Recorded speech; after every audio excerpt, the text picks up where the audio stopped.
Hey everybody, it's Jaime Garza here. So today I wanted to share a little bit of how I got into this area of teaching, as a matter of fact, and what that taught me and how that can help you in life.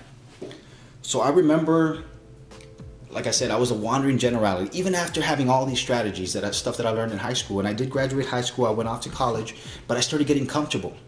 I started getting complacent. In my head, I started thinking that I have so many options.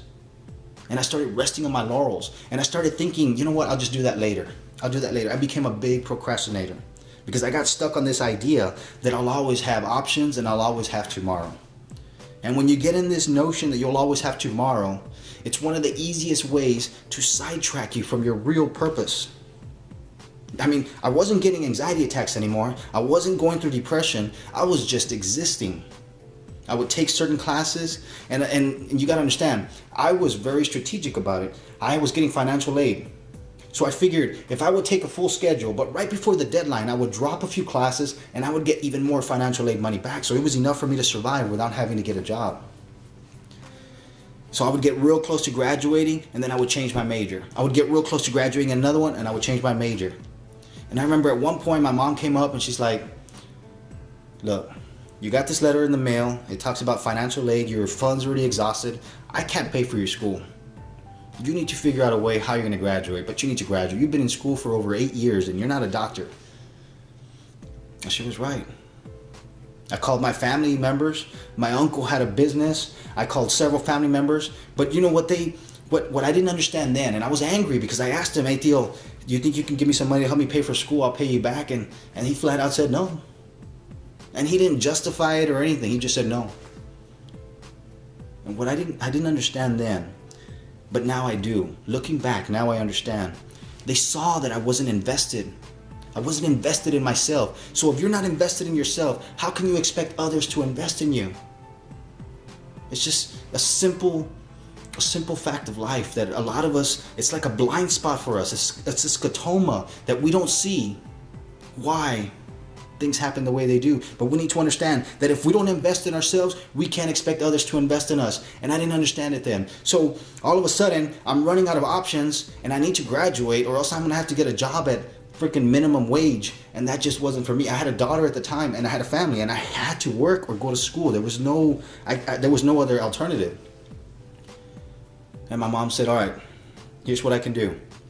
If you can graduate in one semester, I'll be willing to pay for your school, but you must graduate in that one semester and you will have to pay me back. And one thing I realized from that little ultimatum, I guess, is that every one of us is a lot more capable than what we give ourselves credit for. But it's only until we push ourselves. It's only until we burn the bridges, burn the boats, and we have no other option, no retreat. We have no option to go back or regress. We have to move forward. I went to go see my advisor and they're like, okay, well, you have this many hours here, you have this many hours here, but tell you what, this is the one you're closest to graduating, which is life science. It'll take you 22 hours, but you can do it in one semester. And I said, let's do it. So I signed up 22 hours. The most I had ever taken was 13 hours. And like I said, I was pushing myself. I passed with A's and B's only because I had no option. Every one of us is more capable than what we realize, but we have to push ourselves. We have to burn our boats so that way we don't have that option of going back. We keep pushing forward. All of a sudden I graduated, I got a life science degree. What can I do with a life science degree? Well, you can be a teacher. Well, my sister's a teacher and she doesn't look very happy. I got friends and family that are teachers. They don't look very happy as well. Not only that, I hated school. Remember, I was depressed, I was bullied. I just didn't like school. I was that mentality because I used to jam out to Pink Floyd. So my mentality is, we don't need no education. Like, that was my mentality. Now I'm going to be a teacher? Like, are you serious? But I had no option. So I got into teaching. I very quickly saw that these students had the same struggles, the same issues, the same things happening in their life that I did in mine. And I saw my calling and I saw that I can instill some knowledge. So I had the best intentions.